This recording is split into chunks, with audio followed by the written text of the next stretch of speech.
Il Veneto è, a differenza di altre aree, di altre regioni calzaturiere, un unicum perché vede la presenza di calzature di lusso, in prevalenza da donna, realizzate in Riviera del Brenta, ma poi calzature sportive, ma per tutte le tipologie sportive, che sono un'eccellenza a livello mondiale,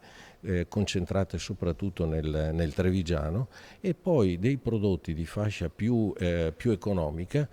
gestiti da aziende concentrate prevalentemente nel veronese, per cui nel panorama calzaturiero italiano il Veneto è comunque la prima regione. E infatti l'eccellenza del calzaturiero veneto approderà al MICA a Milano grazie a un progetto della Camera di Commercio in collaborazione con Venis Promex, il Politecnico della Calzatura. Saranno 44 le aziende venete presenti, di cui 15 appartenenti al distretto della Riviera del Brenta. È un distretto riconosciuto a livello internazionale, direi mondiale, è un distretto che nonostante la crisi del Covid che ha portato notevoli difficoltà in tutti gli ambiti,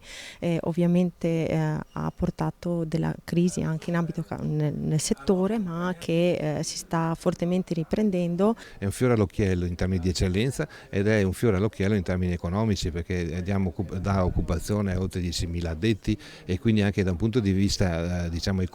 è essenziale, e mette in luce e mette proprio in luce un'intera area. Cioè, quando si parla di Riviera si identifica subito con questo settore il calzaturiero che, come abbiamo avuto modo anche di dire in altre occasioni, evidentemente non sarà mai statico.